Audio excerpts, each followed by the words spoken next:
Hello everyone. तो हमारा जो नेक्स्ट चैप्टर है वो है microorganisms, friends and foe. Friends मतलब हमारे दोस्त की तरह और फोए मतलब हमारे दुश्मन की तरह। तो माइक्रो ऑर्गेनिज्म होते क्या है, सबसे पहले ये देख लेते हैं। माइक्रो ऑर्गेनिज्म जैसे ये वर्ड खुद ही बता रहा है, माइक्रो मतलब स्मॉल, जिसको हम मैग्नीफाइंग ग्लास या फिर माइक्रोस्कोप की मदद से देख सकें। हम इसको डायरेक्टली अपनी आई से नहीं देख सकते। और ऑर्गेनिज्म मतलब जीव। तो ऐसे जीव जिनको हम माइक्रोस्कोप की मदद से देख सकें उनको हम माइक्रो ऑर्गेनिज्म कहते हैं। अब ये माइक्रो ऑर्गेनिज्म अलग अलग हो सकते हैं, जैसे bacteria, fungi and protozoa, like these. और ये माइक्रो ऑर्गेनिज्म जो होते हैं वो हमारे आसपास हर जगह प्रेजेंट है, चाहे वो हमारी बॉडी हो, हमारे आसपास की चेयर या टेबल्स हो, water, air, like everywhere these are present. जैसे अगर हम कोई भी एग्जाम्पल के तौर पे देखें तो हम पॉन्ड में गए और हमने 1 ड्रॉप वहाँ से ले ली। अब इस ड्रॉप को अगर हम माइक्रोस्कोप की स्लाइड में देखेंगे तो हमें बहुत सारे माइक्रो ऑर्गेनिज्म इसमें देखने को मिलेंगे और वेरियस शेप्स, जिनको हम डायरेक्टली नहीं देख सकते लेकिन वो माइक्रोस्कोप की मदद से बहुत ईजिली हम उन्हें देख सकते हैं। जैसे एक बहुत कॉमन एग्जाम्पल होता है, जब रेनी सीज़न आता है तो अगर हमारे घर में कोई भी ब्रेड रखी होती है और वो खुली हुई रखी है तो वो मॉइस्चर एब्जॉर्ब कर लेती है और उस पर ब्लैक कलर के हमें स्पॉट्स देखने को मिलते हैं। ये स्पॉट्स जो होते हैं ये माइक्रो ऑर्गेनिज्म ही होते हैं, जिनको हम एक कैटेगरी होती है प्रोटिस्टा, उस कैटेगरी में रखते हैं। ये कैटेगरीज के नेम मैं सिर्फ आपको एक्सप्लेन करने के लिए समझा रही हूँ और आपको बस वही याद करने हैं जो आपकी बुक में मेंशन हो। तो और इसमें भी जो ब्रेड पे जो हमें दिखते हैं वो होते हैं राइजोपस एंड म्यूकर। ये 2 नाम हैं जो ब्रेड पे जो हमें दिखता है ना, ब्लैक ब्लैक स्पॉट्स, ये वही हैं। और इसलिए हम इन जितने भी माइक्रो ऑर्गेनिज्म होते हैं उनके लिए एक टर्म यूज़ करते हैं विच इज़ यूबीक्वाइटस, मतलब हर जगह मिलने वाले, चाहे ठंडे से ठंडा स्थान हो या गर्म से गर्म स्थान हो, ये हर जगह मिलेंगे। और अगर हम इनको कैटेगराइज करें और सबके 2-2 एग्जाम्पल देखते हैं, अब हम इनको कैटेगराइज कर लेते हैं। बैक्टीरिया, एल्गी, प्रोटोजोआ, फंजाई, और हम यहाँ पर एक कैटेगरी और देखेंगे विच इज़ वायरस। अब वायरस जो है वो इन सारी चीज़ों से थोड़ा अलग है, ऐसे ये भी हम अभी देखते हैं। तो अगर हम बैक्टीरिया के एग्जाम्पल देखें तो जितने भी रॉड शेप बैक्टीरिया होते हैं उनको हम एक कॉमन ग्रुप में डालते हैं विच इज़ बैसिलस, BACILLUS।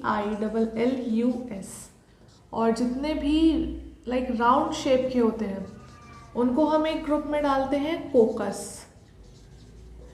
ऐसे ही जितने भी स्पाइरल शेप के होते हैं उनको हम डालते हैं स्पाइरला।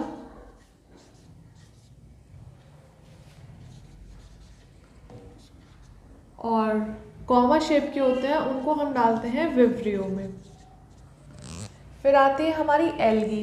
एल्गी हमने अपने आसपास के पॉन्ड्स में देखी होती है, जो ग्रीन कलर की होती है, और सबसे इसका कॉमन एग्जाम्पल है वो है क्लेमाइडोमोनास।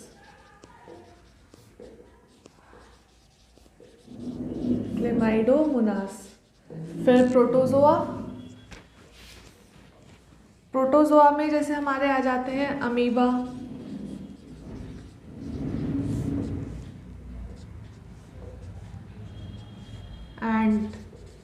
एंट अमीबा,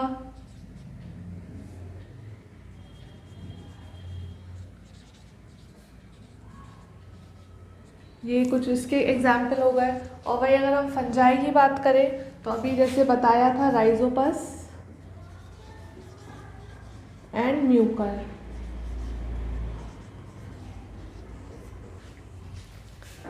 तो ये हो जाते हैं हमारी कुछ कैटेगरीज। अब हम देखते हैं अपनी नेक्स्ट कैटेगरी, वायरस। तो अगर हम प्रोटोजोआ और बैक्टीरियल डिजीजेस जो बहुत ही कॉमन है उनके बारे में देखें तो प्रोटोजोआ में आ जाता है मलेरिया, जो मॉस्किटोज के जरिए फैलता है, एंड डायसेंट्री, जो हाउस फ्लाइज, जो मक्खी होती हैं उनके ज़रिए फैलता है। इसलिए कहा जाता है कि जब भी हम खाना कोई रखते हैं तो उसको कवर करके रखें ताकि हाउस फ्लाई और मॉस्किटो उसको स्पॉइल नहीं कर पाएँ। और यही वजह होती है फूड पॉइजनिंग की। अगर किसी ने हाउस फ्लाई से इन्फेक्टेड खाना खा लिया और उसमें कोई इन्फेक्शन पहुंच गया तो डायसेंट्री हो जाती है और इसी से ही फूड पॉइजनिंग भी हो सकता है। और अगर हम कुछ बैक्टीरियल डिजीज़ की बात करें तो ट्यूबरक्लोसिस, टाइफाइड,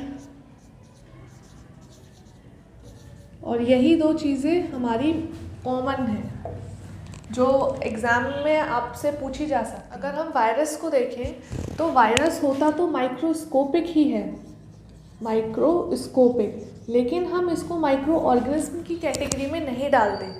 अब यहाँ पर ये फ़र्क है, यहाँ पर स्कोपिक और यहाँ पर ऑर्गेनिज्म, क्योंकि वायरस जो है वो कभी भी खुद से रेप्लिकेट नहीं हो सकता। अपनी जैसी आइडेंटिटी, सेम आइडेंटिटी वाला एक और वायरस वो खुद से नहीं बना सकता। उसके लिए उसे किसी न किसी लिविंग ऑर्गेनिज्म में जाने की ज़रूरत होती है, और वायरस खुद में नॉन लिविंग होता है। तो इसलिए हम इसको माइक्रो ऑर्गेनिज्म में नहीं डालते हुए माइक्रोस्कोपिक में रखते हैं कैटेगरी में। और वायरस से जो बहुत से कॉमन जो डिजीज़ेस होती हैं उनको हम देखते हैं।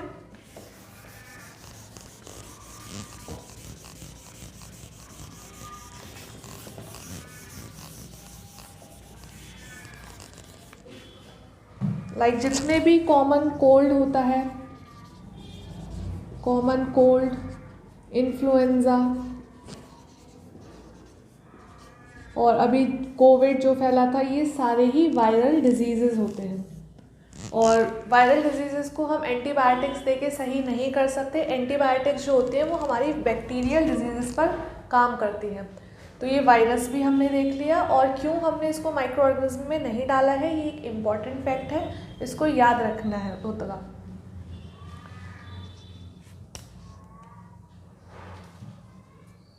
और अगर हम फंजाई के थोड़े से एग्जाम्पल और देखें जो हमारी बुक में मेंशन है, वो है पेनिसिलियम। इससे एक बहुत ही पावरफुल एंटीबायोटिक मिलती है, penicillin. And the next is Aspergillus. Aspergillus niger एक फंजाई है जिससे हमें सिट्रिक एसिड भी ऑब्टेन होता है। तो ये कुछ इसके एग्जाम्पल्स हो गए हर कैटेगरी के और उनसे रिलेटेड इम्पॉर्टेंट फैक्ट्स। अब हम अपना नेक्स्ट टॉपिक देखते हैं कि माइक्रो ऑर्गेनिज्म हमारे लिए फ्रेंडली कैसे हैं। फ्रेंडली, जैसे अगर हम बात करें तो हमारी जितने भी फूड आइटम्स हैं, मतलब बहुत से food items like curd, bread, cake, इन सब में ही माइक्रो ऑर्गेनिज्म की मदद हम लेते हैं, तभी ये सारी चीज़ें हम खा पाते हैं। अगर हम कर्ड का एग्जाम्पल लें तो आपने देखा होगा कि हम पहले मिल्क को बॉईल करते हैं और उसमें थोड़ा सा अमाउंट पहले से ही बने हुए कर्ड का डालते हैं। तो उसमें होता क्या है, जिसको ये थोड़े से अमाउंट को हम बोलते हैं इनोकुलम, मतलब स्टार्टिंग मटेरियल। ये जब मिल्क में जाएगा तो वो रिएक्शन को इनिशिएट करेगा। इसमें होता क्या है, इनोकुलम में हमारे होते हैं बहुत सारे लैक्टोबैसिलस नाम के बैक्टीरिया, जो जब मिल्क में जाते हैं तो वो मिल्क के प्रोटीन को पार्शियली डाइजेस्ट करते हैं और उसी के बाद हमें मिलता है कर्ड। और मिल्क और कर्ड में अगर हम बात करें तो कर्ड जो है वो न्यूट्रिशनली ज़्यादा अच्छी चीज़ है, क्योंकि जब मिल्क कर्ड में बनता है तो विटामिन B12 उसमें ऐड हो जाता है जो नॉर्मली मिल्क में नहीं होता। तो इसका ये एक बेनिफिट हो गया। अगर हम ब्रेड एंड केक इंडस्ट्री की बात करें तो इसमें ईस्ट यूज़ होता है। ईस्ट जो है वो फंजाई कैटेगरी में आता है। और इसमें होता क्या है, जब भी हम अपना बैटर तैयार करते हैं, मान लीजिए आपने आटे को तैयार करा ब्रेड या केक के लिए और उसमें हम ईस्ट भी डालते हैं, तो जैसे जैसे टाइम निकलता है तो उसमें रिएक्शन होती है और large amount of CO2 release होती है, जिसकी वजह से हमारी जो भी ब्रेड होती है, केक होता है, उसमें बबल का अपीयरेंस होता है। और वो बबल में जो इनिशियली CO2 ही होती है, और जब वो बाद में रिलीज़ हो जाती है उसकी वजह से हमें अपने केक में या पेस्ट्री में बबल्स देखने को मिलते हैं। तो और इथेनॉल इंडस्ट्री या फिर कॉमनली हम बात करें अल्कोहल इंडस्ट्री में भी माइक्रो ऑर्गेनिज्म बहुत ही यूज़फुल होते हैं। अल्कोहल एंड इथेनॉल इंडस्ट्री अगर हम बात करें तो ये सब कुछ बेस होगा कि हमारे लिए माइक्रो ऑर्गेनिज्म फ्रेंडली क्यों है। अगर हम देखते हैं जैसे अपने घर में डोसा या फिर इडली, जितनी भी साउथ इंडियन डिशेस होती हैं, उनमें भी हम इसको पहले बैटर को तैयार करते हैं और उसको थोड़ी देर के लिए रखते हैं, और इनमें हम कर्ड भी ऐड करते हैं। कर्ड में जो जैसे हमने यहाँ बात करी लैक्टोबैसिलस बैक्टीरिया जो होता है, वही इनका जो टेक्सचर फ्लेवर होता है डोसा इडली का, उसके लिए रिस्पॉन्सिबल होता है। तो ये कुछ फ्रेंडली यूजेस हो गए बैक्टीरियाज के, फंजाई के एंड माइक्रो ऑर्गेनिज्म। देखते हैं कि वाइन, अल्कोहल या एसिटिक एसिड को बनाने के लिए भी माइक्रो ऑर्गेनिज्म की ज़रूरत होती है, और इसमें जो यूज़ करते हैं वो करते हैं ईस्ट। और अगर हम स्पेसिफिकली लिखें इन दो प्रोडक्ट्स के लिए तो उसको हम बोलते हैं ब्रीवर्स ईस्ट। और यही सेम ईस्ट हमारी केक या फिर जितनी भी ब्रेड होती हैं उनको बनाने के काम में आती है, लेकिन तब हम उसको बोलते हैं बेकर्स ईस्ट। तो सेम ईस्ट ही यूज़ होती है, बस नाम अलग अलग हो जाते हैं अलग अलग इंडस्ट्रीज़ में। तो अगर हम एक कॉमन सा छोटा सा एग्जाम्पल देखें तो अगर आप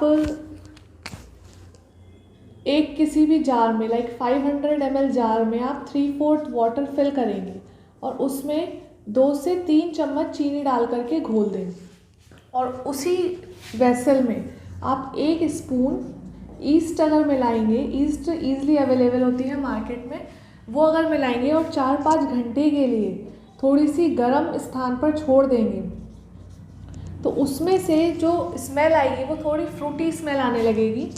और इस प्रोसेस को हम बोलते हैं, फ्रूटी स्मेल किसकी होती है, वो अल्कोहल की, इथेनॉल की, इन सब की होती है, और इस प्रोसेस को हम बोलते हैं फर्मेंटेशन। यहाँ लिख लेते हैं हम फर्मेंटेशन। लाइक हमारी शुगर सब्सटेंसेस को अल्कोहल में कन्वर्ट करने की प्रोसेस को फर्मेंटेशन बोलते हैं, और जब ये इंडस्ट्री लेवल पे यूज़ होते हैं तो हम शुगर सब्सटेंसेस की जगह बार्ले यूज़ करते हैं और राइस यूज़ करते हैं, क्रश्ड फ्रूट जूसेस यूज़ करते हैं। तो ये हो जाती हैं कुछ यूजेस हमारे माइक्रो ऑर्गेनिज्म के। अब हम अपना नेक्स्ट यूज़ देख लेते हैं जिसमें बैक्टीरिया या फिर माइक्रो ऑर्गेनिज्म यूज़ होते हैं, which is antibiotics. Antibiotics, anti मतलब against and biotics means life, organisms which are against life। अब इसके दो मतलब निकल सकते हैं, क्योंकि एंटीबायोटिक्स हम यू कंज्यूम करते हैं, तो क्या ये हमारी लाइफ के अगेंस्ट है? तो इसका आंसर है नो। जो भी माइक्रो ऑर्गेनिज्म हम में जाते हैं विच आर लाइक जो इन्फेक्शन क्रिएट करते हैं, उनको उनकी लाइफ के अगेंस्ट होते हैं एंटीबायोटिक्स। सो ये हमारे लिए तो अच्छे हैं, लेकिन डिजीज़ कॉजिंग माइक्रो ऑर्गेनिज्म के लिए एंटीबायोटिक्स बुरे होते हैं। तो इसी वजह से ये या तो जो भी माइक्रोब हम में गया है उसको ग्रोथ को वो स्टॉप करता है या फिर उसको वो किल कर देता है। तो एक माइक्रोब की मदद से हम दूसरे माइक्रोब को मारने के लिए यूज़ करते हैं। तो ये हो गया एंटीबायोटिक्स। अब एंटीबायोटिक्स में एक प्रिकॉशन लिया जाता है कि इनको कभी भी डॉक्टर की सलाह के बिना नहीं खाना चाहिए, क्योंकि जो एंटीबायोटिक्स होते हैं वो बहुत ही पावरफुल मेडिसिन्स होती हैं, और जब भी आप इसको खाएं तो हमेशा डॉक्टर जितने भी दिन के लिए उसको प्रिस्क्राइब कर रहा है आपको वो पूरा कोर्स कंप्लीट करना चाहिए। अगर पूरा कोर्स नहीं कंप्लीट होता है और आपने मान लीजिए आपको बताया गया है 7 डेज़ का कोर्स और आपने वो 4 या 5 डेज़ ही खाई, तो उससे होगा क्या, जो भी माइक्रो ऑर्गेनिज्म हमारी बॉडी के अंदर है वो उस दवाई के लिए, जो एंटीबायोटिक हमने खाई उस दवाई के लिए रेजिस्टेंस हो जाएगा, और इसका रिज़ल्ट ये होगा कि इस समय तो उसने रेजिस्टेंस हो गया और उसने इन एंटीबायोटिक्स के लिए अपने शरीर में कुछ मॉडिफिकेशंस कर ली। तो जब भी अब अगले टाइम हमारे शरीर में ये माइक्रो ऑर्गेनिज्म जाएगा और कोई डिज़ीज़ करने की कोशिश करेगा, और उसके लिए अगर हम जो भी मेडिसिन फिर से सेम एंटीबायोटिक खाते हैं तो वो अब असर नहीं करेगी और हमें और पावरफुल एंटीबायोटिक्स खाने की ज़रूरत पड़ जाएगी। इसीलिए जब भी कोर्स आपको दिया जाता है वो कोर्स पूरा करना चाहिए, ताकि बैक्टीरिया, माइक्रोब जो भी है वो उस एंटीबायोटिक के खिलाफ रेजिस्ट नहीं कर सके। तो ये हो गया एक फैक्ट एंटीबायोटिक से रिलेटेड। और एंटीबायोटिक जो जैसे अलेक्जेंडर फ्लेमिंग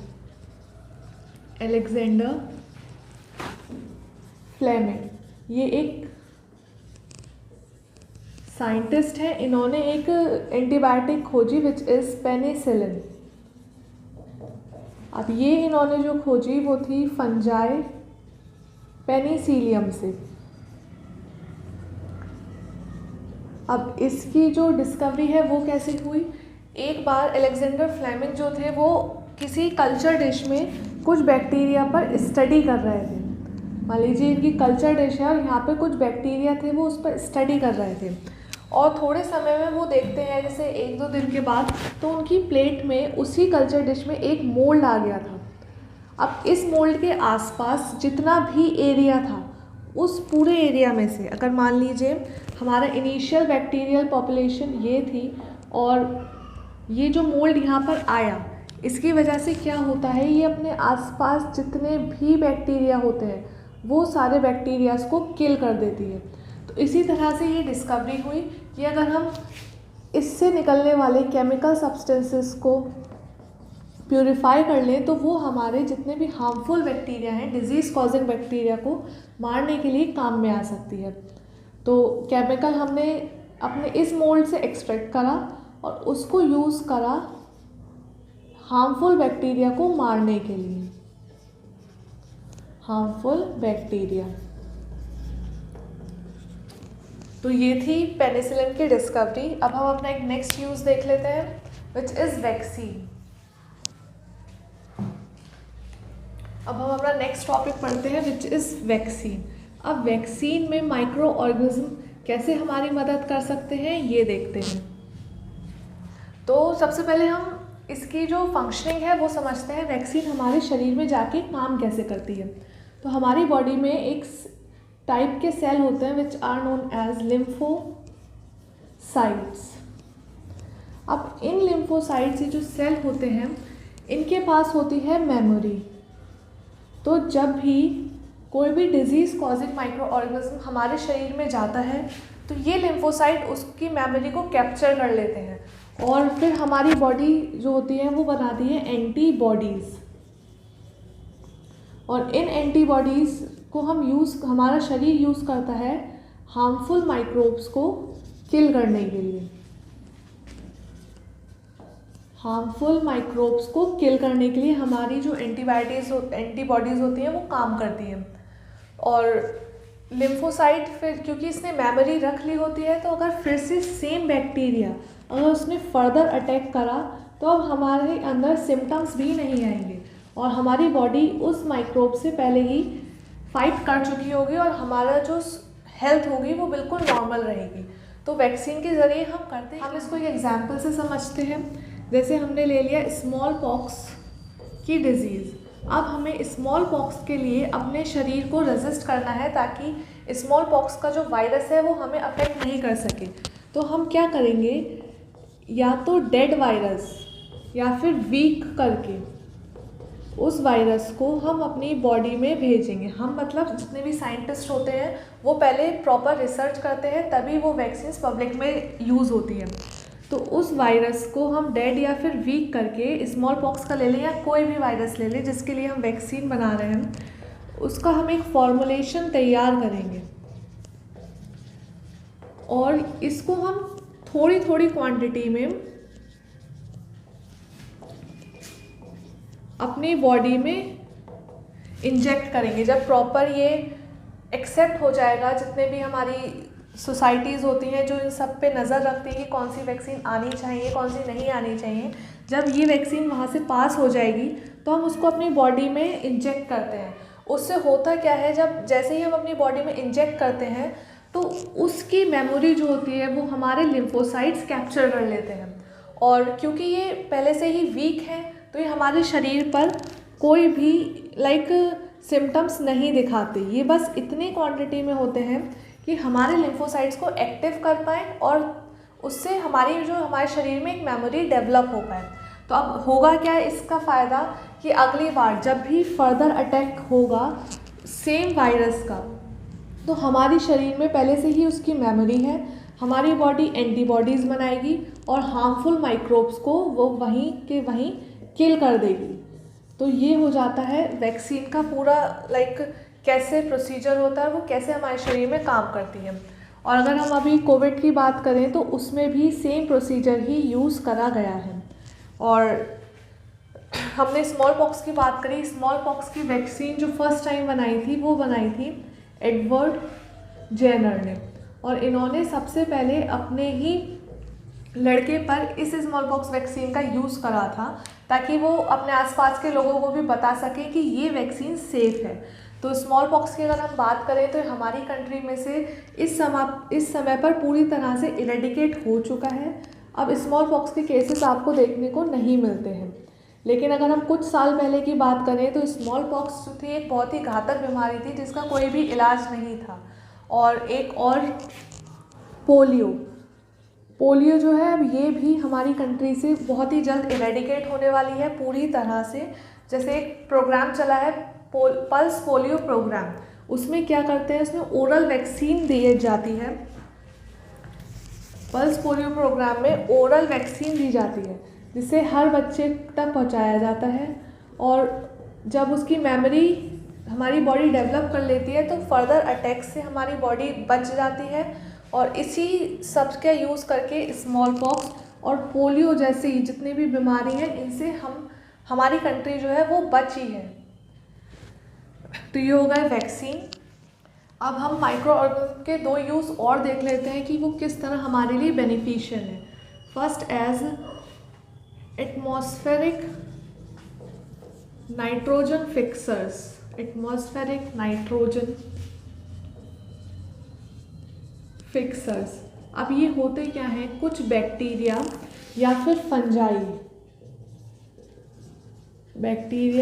फंजाई, ये एटमॉस्फेयर में प्रेजेंट जो नाइट्रोजन होती है which is in the form of N2, इसको अपनी बॉडी में कुछ सेल्स की मदद से ऐसे यूज़फुल नाइट्रोजन प्रोडक्ट्स में कन्वर्ट करती है जिसको जो भी प्लांट है उस मिट्टी में वो ईज़िली एब्जॉर्ब कर सके प्रोडक्ट।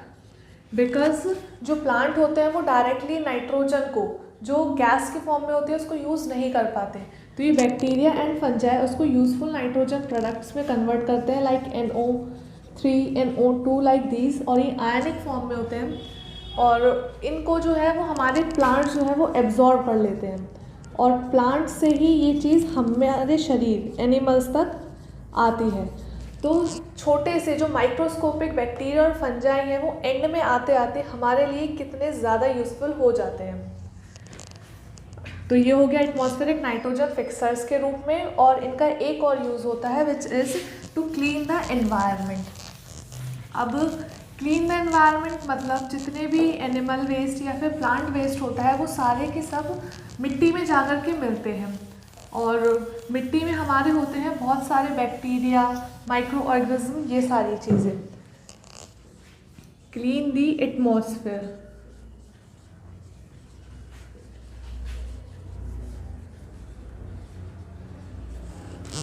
और जब वो बैक्टीरिया और माइक्रो ऑर्गेनिज्म उस वेस्ट पर काम करते हैं तो वो इसको लाइक अगर ये पूरा चंक है इसको वो छोटे छोटे पीसेस में ब्रेक करेंगे माइक्रो ऑर्गेनिज्म।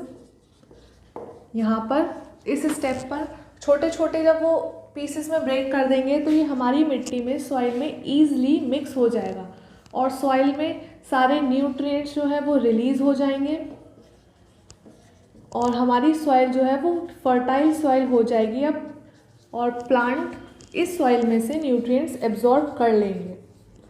तो यहाँ पर हमें पता चलता है कि माइक्रो ऑर्गेनिज्म किसी भी बड़ी चीज़ में से न्यूट्रिएंट्स को कैसे ईज़िली रिलीज़ करवाते हैं और उन्हीं न्यूट्रिएंट्स को वापस सॉइल में जब वो मिलते हैं तो वो प्लांट्स एब्जॉर्ब करते हैं।